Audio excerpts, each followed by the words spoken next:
Құрметті тыңдарман, сіздердің тыңдап отырғандарыңыз Әпетай Мұхарабұлының киелі көшат ұрымының жалғасы. Осындай әбігерде жүріп, қайыздағы қазақтарға ол бекер барған жоқ. Сендер Компартияға сене көрмеңдер. Мен Шинжаңнан солардың қылығына шыдамай қайтып келдім. Қатын балам Чонжыда қалды.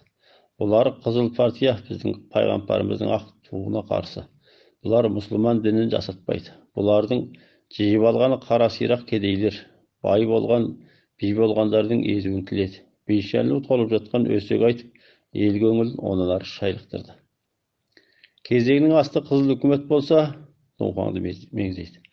Қайыз қалтынға Моңғолдар қайта қаптап келеді. Енді біз қайда барамыз? Былтыр күзден бері Құсайын ауылынан да хабар жоқ. Шинжаңға барған елдің не болып жатқаны белгісіз, деді Сағидолла қынжылып. Айтқаныңыз рас, қазір айналамыз түгел жау. Жалғыз түнде басып қалса,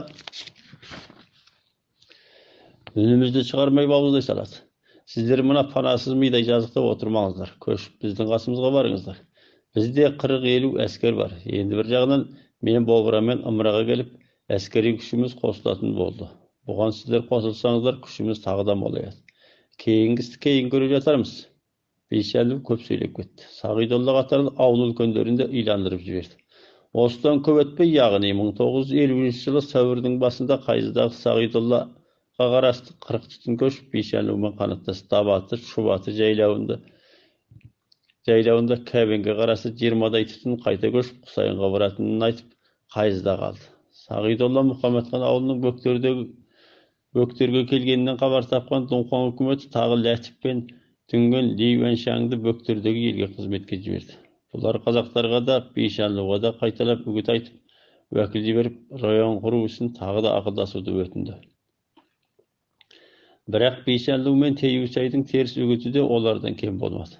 Бір жұмадан соң Бейшәлі үкіметтің көзін көлегейлеу үшін сайқалдық істеп, Дұңқанға уәкіл жіберетінін айтты. Мұны бұлардың шын ниеті деп білген Сағидолла бір уәкіл жіберді. Бейшәлідің бұл уәкілі іс жүзінде барлаушы тыңшысы еді.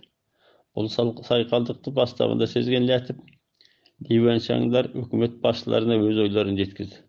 Үкімет басшылары да бұларға бұрынғыдай ашылып-шашылып сөйлеп, аспатөк қонақ қылып жалбырақтамады. Тек саясатты айқын тапсырды, сонымен бұл реткі уәкіл пәлендей нәтижелі болмады. Бейшәлі келіп, ес тұтқан ел соның айтқанына сеніп, айдағанына көліп, қоныстас болып отырды. Жаңа үкіметтің істеген қызметі естеріне мүлде шығып, ұмыт болды. Осы жазда, яғни 1950 жылы 13 маусым күні болған бір істі Гәнсу Ақсайда тұратын 78 жастағы Жәдік Қабдырахман Ауғалиұлы бұлай кеңес қылды. 1950 жылы көктемде ойбай Болбыра деген моңғол Күңсанға бағынбай құйыршық болып кез келген елді бұлап тонап жатыр дейді деп естіп. Бөктерде Дүнген Бейшоя Қара Туанжаң деген бар екен. Соларға арқа сүйейік деп көшіп Бөктерге келіп, Қорым бұлақты жайладық. Бейшояның әскері бұла жаңызда апиын салып, қазған үңгіріме шатырларда тұрады екен. Естуімізше, Леучіңізді және басқа жерде де салған апиыны бар дейді. Бір күні біздің ауылдардан мөлшермен 30-дай адам, жақша, үй басы бірден адам. 30-дай адам жиналып кетті. 2 күннен соң көп астық, оқ-мылтық, киім-кешек алып қайтып келді. Онда мен тағы біреумен бірге түйе жаямын. Сөйтсек, Бейшоямен бірдесіп Дұңқанға барып бұлаңшылық істеп келіпті. Осыдан кейін Дұңқаннан әскер шықса бекер арандаламыз деп ел тұра көшіп, Қайызыны басып Мақайға бардық. Бейшоя Мақайдың шығыс жиегінде салған там бар екен, соған түсті. Біз ішкі жағындағы өзен бойына түстік. Найман Кәбеннің ауылдары да сол жерде екен. Қанаттас жайладық. Көп өтпей Оспан, Жәнәбіл, Салақиттан бастаған көп ел келіп қосылды. 1991 жылы Дұңқан тарихи материалдарынан таңдамалары деген жинақтың Нәнху оқиғасы атты естелігінде Нәнхудағы халықтың бас амандығы мен мал-мүлкін қорғау үшін аудандық амандық қорғау отрядінен 2 взводы Нәнхудың амандығын сақтауын жіберді. Жақша, 70-тің үстінде жауынгер, 60-тың үстінде ат. Опалы отанды құтқару армиясының дивизия бастығы Бейшәлі. Жақша. Басқа бір материалдарда батыс терістік отан құтқару армиясы делінген. Нәнхудағы амандық сақтау әтіретіне разы емес, үлкен жер иесі Сүн Яумен ішті тысты болып, орайдан пайдаланып, бір бөлім оқымалдық астық түсіріп, өз күшін нығайтудың қамын жеп, 1950 жылы 13 маусым күні Гаңтоң 5-ші ат әскер Бобраны қосып, жиыны 93 жасақ. Жақшы. Бұның ішінде қазақ 30 адам, дүнген 63 адам. Нәнхудағы амандық қорғау әтіретін қоржауға алып, Нәнхудағы бұқараны бұлап салады. Түнделетіп Нәнхуға 5 шақырым жерге барып, бекіліп, ертеңде таңертең әскерлерді қоршауға алды. Бұл күні орынбасар әтірет бастығы Яң Рымың әскерлерін бастап, жатақтарына 8 шақырым алыстағы Дуанжадидегі бидай атыздарына барып, мылтықтарын күндегі шоқ қос қылып жинап, кейбіреулері ағаштың бұтағына іліп қойып, кәннен кәпірсіз егіннің шөбін отап жатқан. Бір бән әскер жақындағы тиірменге ұн тартуға кеткен. Адам саны аз болған соң күнде тұратын посты да шақырып алған. Сағат 10 мөлшерінде жасақлар аяқ астынан үш жағынан қоршап жетті. Мұны әскерлер қасына келгенде бірақ көріп, мылтықтарына ұмтылғанымен биікті қолайлы атысты алып алғандар оқты жаудырып жіберді. Жаугун, Жаңзи, Жаң Уэньян және Уаң Янсын қатарлы үш жауынгер оққа ұшып құрбан болды. Тиірменге кеткен Фәншін мылтық дауысын ести салып, қайта жүгіргендер жаудың қай жақта екенінде аңғартпастан ажал оғы жұлып әкетті. Әскерлер жапата бармағай үлкен арыққа келіп тығылды, қолдарында түскен бірер мылтықтан оқтар шығарды. Бұларға оңай жақындауға болмайтынын байқаған соң, Сүн Яуйдың ақылымен бас жақтағы тоғанның құлағын ағытып жіберді. Арық суға толды. Жауынгерлердің бойындағы гранат, қолындағы мылтықтары сақауға айналды. Шығайын десе, жаулар қарауылда ұстап тұр. Орынбасар әтірет басы Яң Рымин өзі бастығы Жия Шаңян жолдастар жараланып командирлік істеуден қалды. Әтіретте ешқандай қарсыласар шамы қалмады. Екі ұзбыт әскер түгел қол көтеріп тізе бүкті. Бұларды бір қораға жинап алып, бір басшы қожаңдап: біз опалы оттан құтқару армиясымыз. Тайваньның бұйрығы бойынша келіп тұрмыз. Бобра 300 адаммен Дунхуаңды алуға, Хуаңзы үшін 1000 адаммен Әншиді алуға кетті. Енді бізге еретіндерің еріп жүріңдер. Үйге қайтатындарың үстеріңдегі сары кебіндеріңді шешіп тастап тез жөнеліңдер деп ақырды. Әскерлер жанталаса киімдерін шешіп жатқанда тағы жер қақпыр Сүн Яу, Яң Дүңжиян мен Жия Пәйжаң жараланып қалды. Ауылға апарып құтқарыңдар деп айғай салды. Бұнысы бұқара жасырып қойған екі жаралы қалып қалмасын деген еді. Мұны естіген шабуылшылар екі жаралыны іздеп тауып атып тастады. Басқа әскерлер киімдерін шешіп тастап жан жаққа зытып жөнелді. Соғыс аяқтағаннан соң амандық сақтау әтіретінің оқ, мылтық, киім-кешек, азық-түлік қатарлы әскери мүліктерін түп қоймастан сыпырғанымен қоймай, Бұхараны да зарласып тонады. Бұлар олжаларын өздері әкелген көлікпен Нәнхудан түскен көліктерге бастыра артып оңтүстік тауға қарай қайқая берді.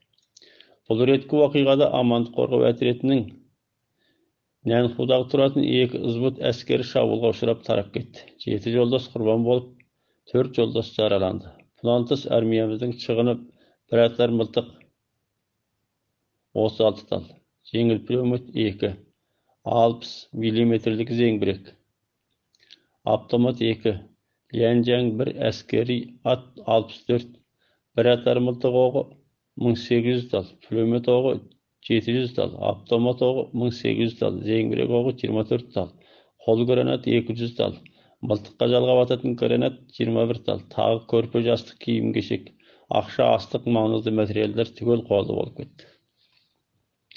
Осы оқиғадан кейін 32-ші жауынгер қайтып келді, 5 ат қашып келіп, зорекер Сүн Яуйлар заңнан қашып құтылған жоқ. Осы оқиғадан кейін көп өтпей халық үкіметі үкімін кесіп, жаһанамға аттандырды.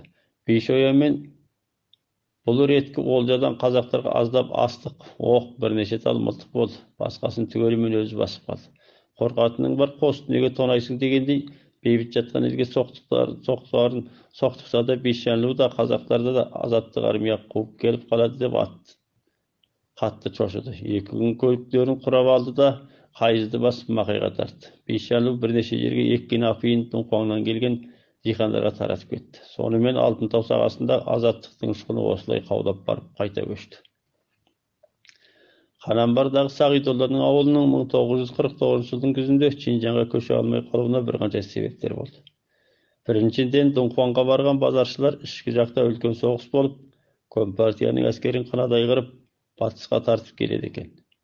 Кыргүйөктө осулай жетеди деген кабар. Экинчиден, Кастеги Кусайдын эли козголмады. Үчүнчүдөн, Шинжаң Gansu өкмөттөрү азаттык армиянын батышка карай аккан селдей жөңкүлүп келе жаткандыгы себепти. Эр кимге байтал тургуй баш кайгы болуп, күндөлүк жумуш жайында калды. Бул аз элди көчпөдүң деп эч ким кузамады.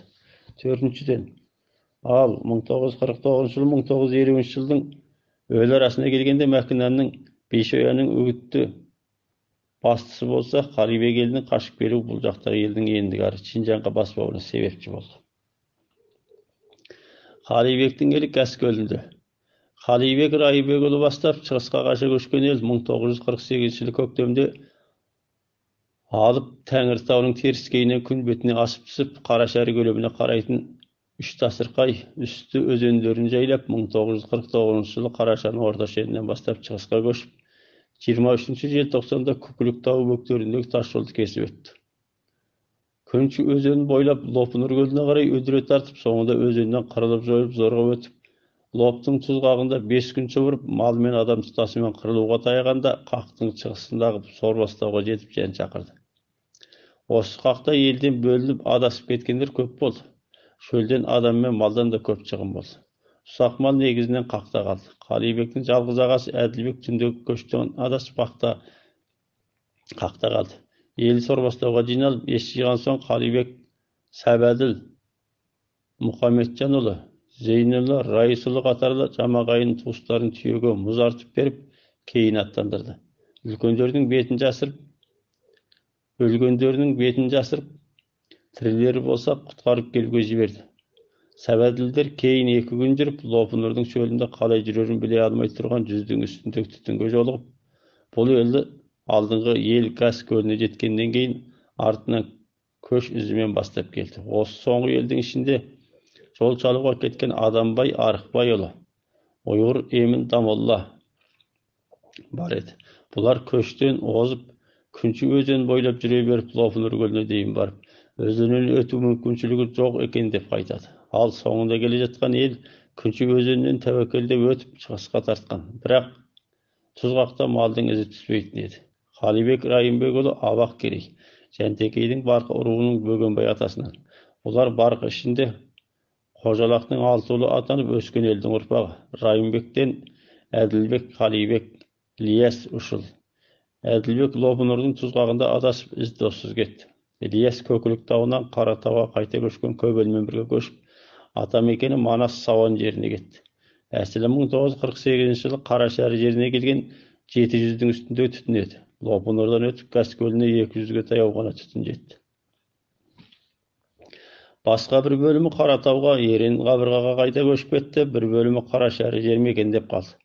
Ал енді бір бөлім астанасы Лопнұрдың Тұзғағында Тәкіламакан шөлінде адасып жоқ болды.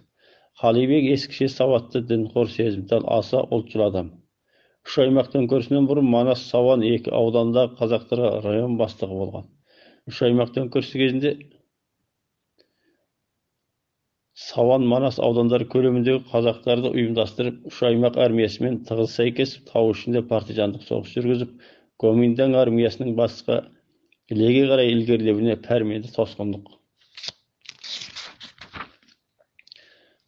жасап, төңкерістің жеңісті жүргізіліп, 3 аймақ халқының ерте азат болуына жан аямай атсалысқан адам.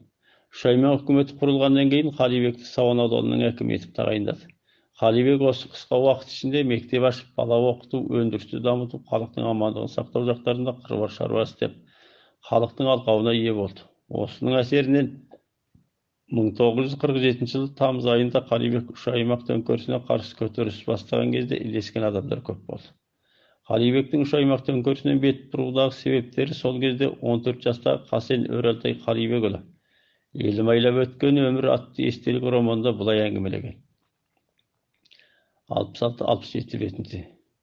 Қалибектің Үрімжімен сөйлесуі 1947 жылдың басында ол Сауаннан көшіп тауға келгеннен кейін Қалибек хакімнің Үрімжіге жіберген адамдар Чинжаң қарауылы күштерінің бас көмендері Сүнчилян өзі қабылдап сөйлесіп бір келісім жасауды ұйғарады. Үрімжідегі Сәріс Әміреұлы, Zekeriya Әшеуұлы және Жәнімхан Тілеубайұлының араласуында жасалған келісімшарты мынандай еді. Бірінші, Оспан мен Қалибек Кәкімнің қол астында қазақ сарбаздарына қару-жарақты Қытай үкіметі береді. Гоминдан үкіметі. Екінші, үкімет қызмет орындарына қазақтар молырақ тағайындалатын болады. Үшінші, үш аймақ жақ орыс ықпалынан құтқарылады.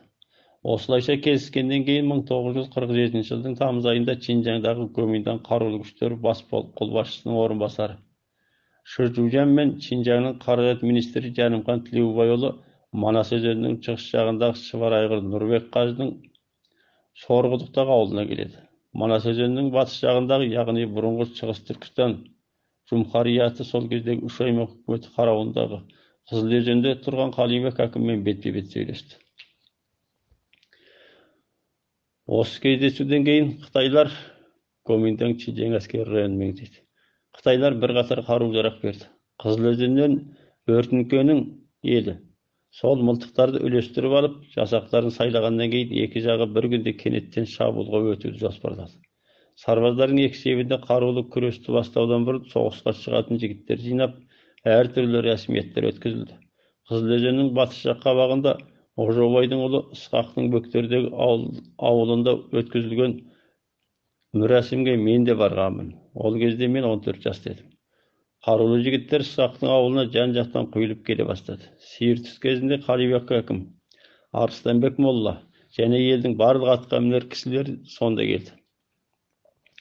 Бір көк қасқа тай сойылды. Бесін намаз оқылғаннан кейін жиналған жұртшылық түгел ауылдың жанындағы жазыққа барды. Ол жерде алдымен Қалибек Кәкім сөйледі. Небәрі 2 жылдың алдында осы Қызыл өзенде деп бастады сөзін. Үлкен үміт және жанқиярлықпен Қытайға қарсы соғыс бастадық. Ниетіміз Аллаға аян еді. Алла жар болды, жеңіске жеттік. Ол жеңісті өткен жылы Түркістан той деп мерекеледік. Ал қазір сол Түркістан үкіметі жоқ. Ол орыстың ойыншығы, үш аймақ дегенге айналды. Орыстың кім екенін өздеріңіз жақсы білесіздер. Баяғыда осы жаққа батыстан алып келген елдің сыйқын көрдіңіздер. Олардың Қазақстандағы ашаршылық және құдайсыз ұйымы мен жаппай тұтқындау, сондай-ақ мал-мүлікті тартып алу сияқты орыстың зомбылығын айтып зарлаған естеріңізде шығар. Әне сол орыс негізінің қалануына осындай бәрімізде үлес қосқан Шығыс Түркістан үкіметін жойып, бастығы Әлихан Төрені де тұтқындап, енді үш аймақ деген қуыршақ үкіметі желеу етіп отыр. Біз Түркістан үкіметіне қарсы емес, оны құлатып, үш аймақ деген желеуді бетке ұстап отырған орысқа қарсы күрес бастаймыз. Бұл дін үшін, отан үшін, ұлттық намысымыз үшін атқарылатын біздің парызымыз деді. Осыдан кейін Арыстанбек молла сөйлеп, дін үшін, отан үшін соғысудың, сол жолда шәйт болудың үлкен мәртебелі іс екенін айтты. Сол кезде ақ шүпірекке оралған Құранды әкелінді. Атқа мінген екі кісі екі жағынан керіп ұстап тұрған арқанның бірнеше жерден әлгі Құранды ақ шүпірекке ораулы күйінде байлады. Әлгінде бес намазын оқыған жұрттың бәрінің дәреті бар еді. Соның бәрі Арыстанбек молланың бастауымен Аллаху Акбар, Аллаху Акбар, Ла илаха илlallohu, Аллаху Акбар деп тәкбір түсірді. Содан кейін жауынгерлер түгел аттарына мініп дауыстап тәкбір түсіре тұрып, кезекпен Арыстанбек молланың қолындағы Құранды ұстап, сол беті керулі арқанды Құранның астынан өтті.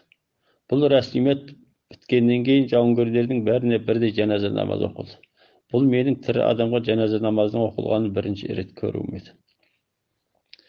Сонан соң Аллах, Мұхаммед, Алаш деп үш жаққа қарай шаба жөнелді. Жоғарыдағы кеңесте 1946 жылы Гоминдан Чинжаң үкіметі мен үш аймақ үкіметінің бейбіт келіссөз барысында Шығыс Түркістан Республикасының Чинжаң үш аймақ үкіметі деп өзгертілгенін, сондай-ақ екі жақтың Джунхаминго Чинжаң өлкелік үкімет пен Чинжаң өлкесі Алтай Тарбағатай ile үш аймақ бірлескен үкіметтің бейбіт келіссөз принципі астында жүргенін, үш аймақтың бұрынғы туы әскери шен белгілер қатарлы уәкілдік символдарының түгелдей осы принцип бойынша өзгергенін Қалибек бастаған бір бөлім ұлтшылдар Орыстан, яғни Сөветтер кеңесінен көретін. Олардың танымынша Сөвет кеңес Қызыл Орыстың кеңесі. Қызыл Орыс компартиясы дінге, ұлтқа, жеке мал-мүлкі, атқа мінер, биге, қазынасы мол байға, дін таратар молда қожаға қарсы партия. Олар билік басына шықса, Қазақстан даласының 1931-1933 жылдардағы саяси апатын әкелмей қоймайды деп қарайтын. Сондықтан да бұл топтағылар орыс десе төбешаштар тіктіріп, ол саяси топқа қан тәнімен қарсы еді. Қалибек бастаған топтың бастабында төңкеріске жан сала кірісуі, батыста Россияның, шығыста Жүнгеннің тәуекелдігінен түбесел қол үзіп, түрік тіл жүйесіндегі мұсылмандар дербеселін құрып, баяғыдағы Осман империясы сияқты орта Батыс Азияда Шығыс Түркістан елі болып түркі тілді мұсылман дінді қауымның басын қосып, дербес шалқып жатуды мақсат еткен еді. 1946 жылы шілдеде Шинжаң бірлескен үкіметі құрылғаннан кейін түрікшілдердің бұл үміті селге кетті. Әлихан Төре орысқа қолды болды. Мәсуд Айса қатарлы әсіре ұлтшыл түрікшілдер негізгі мәсафаға отыра алмады. Үш аймақ жағынан бірлескен үкіметке кіргендер түгел Совет кеңесінен оқып, Компартияның тәлімін алғандар болды. Міне осындай әсіре ұлтшылдық, діншілдік, қате таным Қалибек бастаған топтағыларды төңкерістен бет бұрғызуды, ежелден сақталып келе жатқан шығыс түркістаншылықтардың құшағына кіріп, отанды бөлшектеуге ұрынды.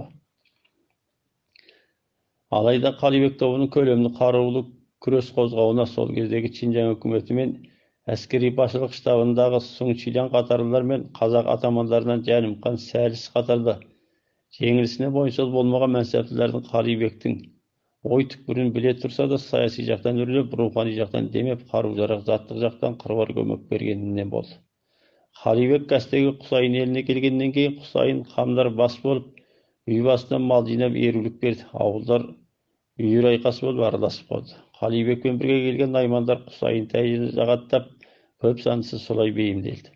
Қалибек пен қамның ауылдар Барқа, Шақабай, Естеулет болып, біз Жәнтекейміз деп өздері жампырыштады. Қалибекке Көкірек тауында келіп қосылған Шинжаң бірлескен үкіметінің орынбасар хатшысы Сәліс Әміреұлы Найман, жазушы ақын Әбдікерім Ынтықбайұлы, Әділ Сексенұлы, Күшер ауданының бұрынғы әкімі Ұйғыр Емін Дамоллалар да Құсайынның ауылына барып арқа сүйеді.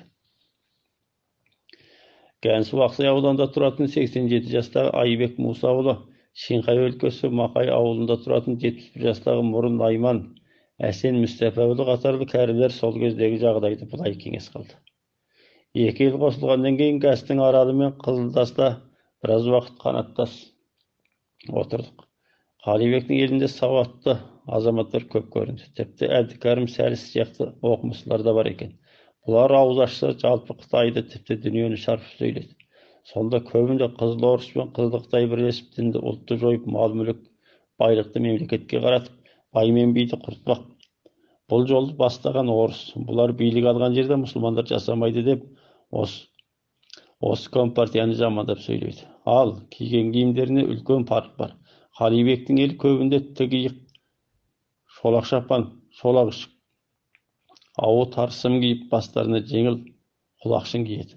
Құсайынның елі салпылдатып ұзын шапан, ішік, кең балақсым шалбар, Алтай керейдің 4 керегел түлкі тымағын киеді. Көріністі Қалибектің елінің киінісі ықшамды, денеге жарасымды көрінеді. Құсайынның елі мұны сауанша, естеулетче пасом деп атап кетті. Ал адамдардың мінез құлқында да фарқ бар еді. Қалибектің азаматтары Құсайын елін арамсынып, мешеусініп, тіпті ештемеден хабарсыз топас надан санап, өздерін өргеуде мәдениетті санап, алшақтай басып, паңдана сөйлейді. Енді бір жағынан Қалибектің елінің адам басында мылтық, үй басында қоржын оқ бар десек артық емес. Бұлардың мылтығы шетінен су жаңа орыс бесатар, пулемет, автомат, мауазір қатарлы от мылтықтың төрелері де көп. Ал Құсайынның елінде құралас, көбі дүнгөде жасалған қара кәрмен, бірі жапан мырыш және бір атар қара мылтықтар еді. Осы қару-жарақтың ара салмағының өзі де Қалибектің елінің басқаларды көзге ілмей астамсуының бір шарты болса керек.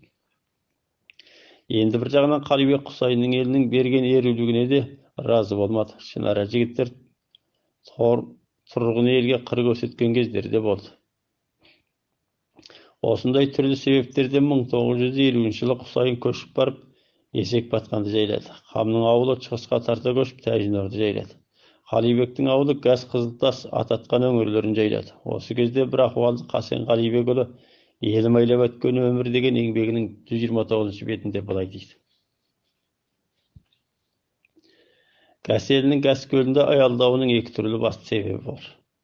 Біріншіден, Қарибек әкім Оспан мен Жәнімқан қажының келуін күтуде. Екіншіден, Тәкіламакан шөлінен өтіп, шаршап шалдығып келген елдің көлігін тынықтыру қажет. Гәс көлге келгеннен кейін Қарибек әкім сол жерде 10 шақты жыл өмір сүрген Құсайын Тәжіге кей ұсыныстарды да жасады. Бізге тың көлік беруін өтінді. Ондағы мақсат тың көлікпен бір қатар кісілерді Баркөл Құмыл жаққа Қанамбар жолы арқылы жіберіп, Оспан мен Жәнімқан қазылармен хабарласу еді. Оларға тез арада біз тұрған Гәскөл жаққа келуін ұсына отырып, кешіксең Үндістан Жүнго шекарасы жаққа коммунист Қытай әскері түседі. Шекара бекіп қалады деп те ескертеді. Бірақ Құсайын Тәжі ол істің мән-жайын түсінбеді. Гәскөлінде бос отыруды мүлдем дұрыс санамаған Қарибек әкім Хамза Чөмішбайұлы мен Тәкіман бастаған бір топ жігітті Шинхай өлкесі жаққа хабар алуға аттандырады.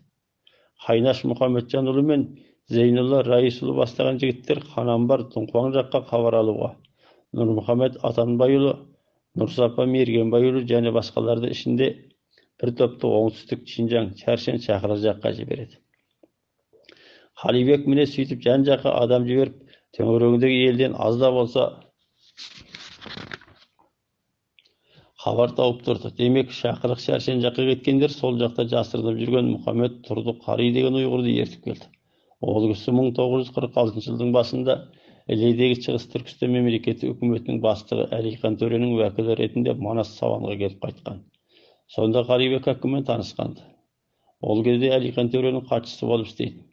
Құранды толық жаттап оқиды. Ол Әлихан Төре орыстар жағынан ұсталғаннан кейін Іледен қашып шыққан екен. 1949 жылы 21 қыркүйекте ұйғыр жетекшілер Үрімжіден қашқанда Тұрды Қари соларға ілескен. Шинжаң мен Үндістан шекарасында 400 кісі кілең ұйғыр.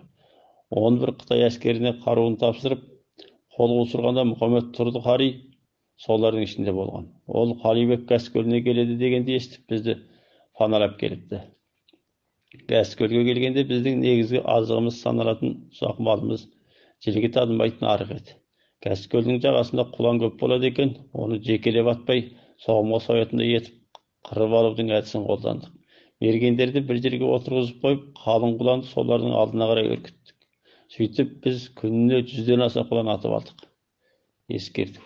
Осы кітаптың 126-127 беттерінде Қасен Өрелтай кеңесті былай бастап, Гәскөліне барған күннің ертеңінде 1950 жылдың ақпан айында біздің ауылға қарай түйеге мінген бір қанша бөгдексінің келе жатқанын көрдік. Алдында келе жатқан біреуін түйесін шөгеріп, қарғып түсіп, құшағын жая Қалибек әкімге қарай ұмтылып барып құшақтай алды. Ол 1949 жылдың көктемінде Үрімжіде Қалибек әкіммен кездесіп, үйдің шамын өшіріп қойып, қараңғыда сөйлескен. Кейін Оспан Жәнімқан қажы және Қалибек әкіммен Көктал толы жайлауында жиналыс өткізбек болған ақш-тың Үрімжідегі бас консулының орынбасары Мир Доуглас Маскернен еді. Жанындағылар консулдың хатшысы Мир Франкі Бассейн және атшы ретінде антикоммунист екі орыс деп бастады. Бұлардың Үрімжіден қашып шыққан барысын Оспан Жәнімқандардың көрсеткен көмегін. Бұларды Зәләбай Қиса Қариғалардың Қанамбар жолымен Гәске бастап келгенін жазған. Қалибек әкім өзі 1949 жылы қошты жиналысы шешімі бойынша Үрімжіге барып сөйлескен ақш консулы Доуглас Маскернаймен Гәскөлінде жеке сөйлесулер өткізді. Ол сөйлесулерге Сәрсі Әміреұлы да қатысты. Қалибек әкім мен Доуглас Маскернайдың арасында бірқатар келісімдер де болды. Дей келіп Макинанның ханзу әрпімен жазылуынша 5 Америка долларына қол қойып, ортасынан бөліп, жартысын Қалибекке беріп, сіздің еркіндік тәуелсіздігіңіз жолындағы қызметтеріңізбен өлсем де Америкаға белгілі болды. Егер азат дүниеге шықсаңыз, американдық ресми бір қызметкер көрсеңіз, оған ана 5 доллардың жартысын көрсетсеңіз болды. Ал Баркөл тарихи материалдарындағы Шақабай Мәйжер Қамұлының естелігімен Мәйжердің інісі Сылың Қамұлы 80-ның 7-сіндегі Шақабай Айбек Мұсаұлының айтысында Мәкінен келіп кетіп қалғаннан кейін Қалибектің елі Гәске жеткен дейді. Бұл екі жақтың да Мәкіненнің келу кету барысын баяндаулар қарайлас. Тек Мәкіненнің Қалибектің елімен кездесуі ғана ұқсамайды. Сол кезде Құсайын елмен бірге отырған Айбек ақсақал денесі сылыңдар. Қалибек қайда жүріп Мәкінанға кездеседі. Олар келгенде Мәкінан баяғыда кетіп қалған деп өзіме тепектеген жағдайлар да болды. Дәл қалай екенін тағы анықтай жатармыз.